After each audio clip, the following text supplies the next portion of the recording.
Today I will be starting lesson 4, gravitation. Sir Isaac Newton gave a law known as Newton's law of gravitation. This Newton's law of gravitation is also known as universal law of gravitation. It states that the force of attraction acting between the two particles is directly proportional to the product of their masses, inversely proportional to the square of the distance between them. Suppose these are the two bodies of mass m1 and m2. The m1 is acting a force F12 on second body. This m2 body is acting a equal force but opposite in direction, that is F21. The distance between the center of these two masses is R. So according to the first statement, the force between these two particles is directly proportional to the product of their masses. Second statements state force is inversely proportional to the square of the distance between the two masses. Now we will combine these two statements. F is directly proportional to m1 m2 upon r square. Now when you remove the proportionality sign, this is your proportionality sign, a constant comes. Here the constant is g. So F is equal to g m1 m2 upon r square, where g is known as gravitation constant and it is represented by capital G. Now unit and value of gravitation constant. From the equation, F is equal to G m1 m2 upon r square. So we will first of all find out the SI unit of G. So G will be equal to F into r square upon m1 into m2. So SI unit of G, that is gravitation constant. We know the SI unit of force is Newton. SI unit of distance is meter. So r square will be meter square. And SI unit of mass is kg, kilogram. So you will write for m1 also and m2 also. So the SI unit for gravitation constant will be Newton meter square per kg square. So this is your SI unit of gravitation constant. The value of gravitational constant is 6.67 into 10 to the power minus 11 Newton meter square per kg square. So this is the value of G. Now if mass is equal to 1 kg m1 and m2 both, and the distance between both the masses is 1 meter, then gravitation constant will be equal to, G will be equal to F. So this gravitational constant G is numerically equal to the magnitude of the force of attraction between the two particles m1 and m2 of mass 1 kg placed at a separation of 1 meter. Newton's gravitation law is also known as inverse square law. So let's see. It states that magnitude of the force, gravitational force, is inversely proportional to the square of the distance between the two objects. Suppose these are the two objects and the distance between them is d. So f is directly proportional to 1 upon d square, or f is inversely proportional to the square of the distance between the two objects. If distance is doubled, then the magnitude of the force will be inversely proportional to the square of 2d. So when you square 2d, it will become force is inversely proportional to 4d square. So this is equation number 2 and this is equation number 1. Now we will divide. Dividing equation 2 by 1. Then it will be f dash upon f equals to 1 upon d square, 4d square upon 1 upon d square. Now this d square will be cancelled. F dash upon f will be equal to 1 upon 4. So the magnitude of new force F dash will be equal to 1 upon 4 F. That means if the distance between the two objects is double, then this gravitational force, this is the gravitational force, will become 1/4 of the original gravitational force when the distance between them was d. Similarly, if the distance is increased 6 times, then the force becomes 136 times of the original gravitational force. If d is half, then the gravitational force will become 4 times. Now we will do importance of the universal law of gravitation. So the importance is gravitation force is responsible for the formation of tides, the motion of moon around the earth, the flow of water in rivers, the rainfall and the snowfall on earth, the existence of the solar system, holding the atmosphere near the earth's surface, binding all terrestrial objects on earth. Force due to gravity. So first let us understand what is gravity. When one of the two attracting object is earth, this attraction is called gravity. That means one is any body and other body is earth. Then the attraction between these two bodies will be gravity. Now next is gravitational force. The force of attraction that moves the body towards the center of earth is called gravity or gravitational force. Any body that is moving toward the center of earth is called gravitational. That force is called the gravitational force and it is a attractive force. Now next, what is freely falling body? Whenever object fall towards earth under the earth's gravitational force alone are called freely falling body. Any body which is falling towards the earth, that is called freely falling bodies.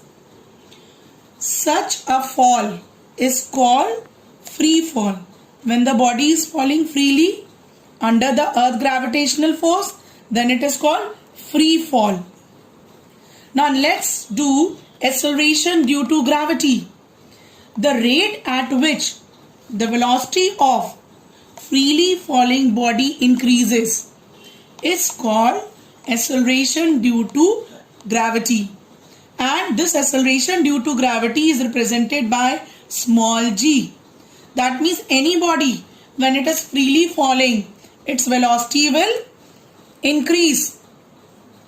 And this When the velocity is increasing, this is known as acceleration due to gravity. The value of acceleration due to gravity, that is small g, is 9.8 meter per second square on the earth surface.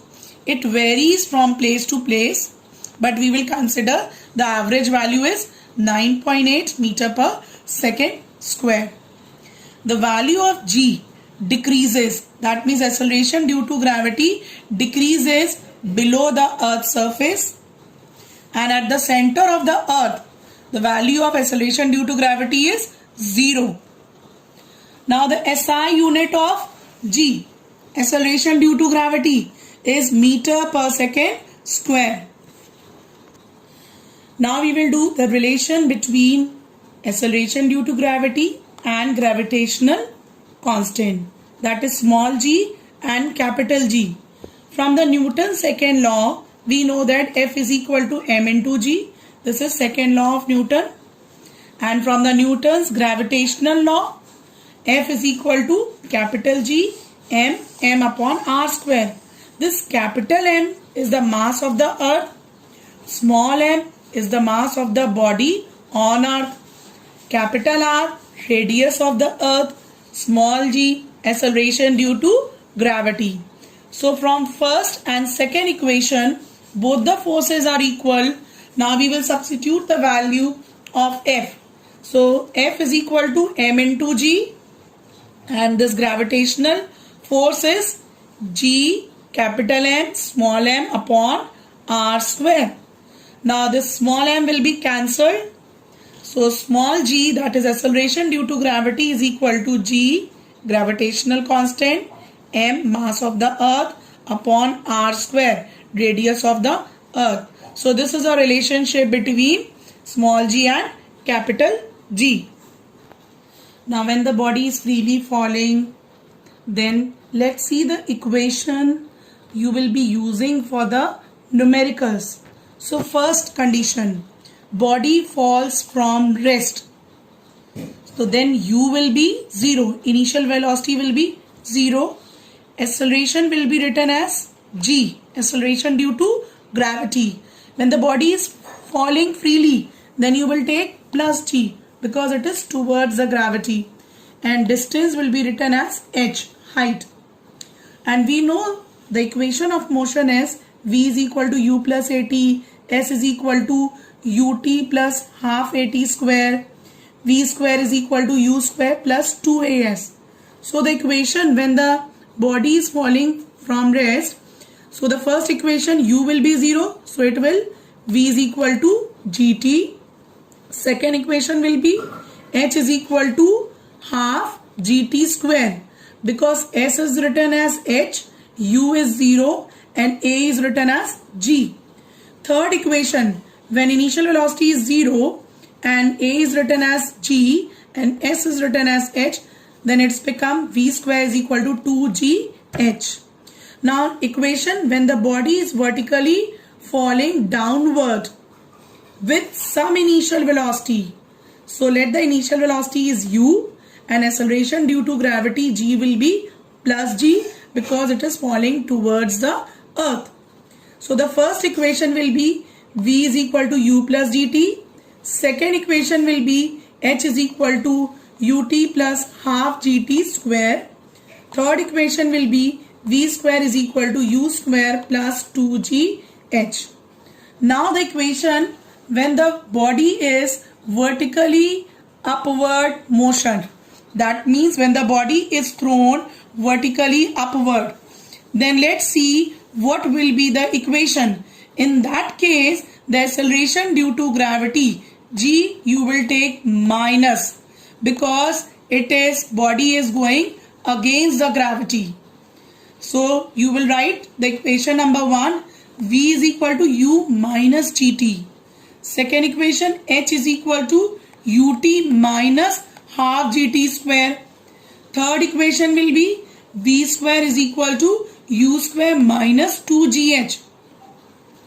Now next equation, when the body reaches highest point, suppose you have thrown the body has reached to the highest point, then the final velocity will be 0 at highest point. So the final velocity is 0. So when you take the third equation, v square is equal to u square minus 2gh. So you will put v is equal to 0, final velocity is 0. So it will be 0 is equal to u square minus 2gh maximum, because we have to find the highest point, height maximum. So height maximum will come out u square upon 2g. So in the numerical, if they are asking you the highest point or body reaches to the highest point, find out, then you will use this formula. Now first equation, v is equal to u minus dt. When the body reaches to the highest point, you will put v is equal to 0. Then the time to come back to the initial point will be t is equal to u upon g. That means when you have to find the time for the body to come from highest point to the initial point, so this formula you will be using. So t is equal to u upon g. So this is our time to reach to the initial point from the highest. So total time of journey. Total time means the body was thrown up. It has reached to the highest point. From the highest point, it is coming back to the initial point. So time of reaching to the highest and coming back to the initial position is same. So total time of journey, if they are asking you in the numerical, so you will write down 2t. So t is u upon g. So total time will be 2u upon g. Then you will use this formula. Now if you have to find total distance traveled by the body, that means body has started from here, reached to the highest position, h maximum, then from the highest come back to the original. So total height or total distance traveled by the body will be 2h. So h maximum we have already taken it out, that is u square upon 2g. So what you will do? You will substitute the value. So h dash is 2u square upon 2g. So 2 will cancel. So total distance or total height will be u square upon g. So this formula you will be using to find out the total distance. Now next topic is mass and weight. Mass, you know, is the quantity of matter contained in the body when it is at rest. How much matter is inside the body. And weight is the force with which the earth attracts the body. Mass is a scalar quantity. Weight is a vector quantity. Mass, the SI unit is kilogram. And SI unit of weight is Newton. You know the CGS unit of mass is gram. CGS unit of weight will be dyne. Now, mass is measured by physical balance or beam balance.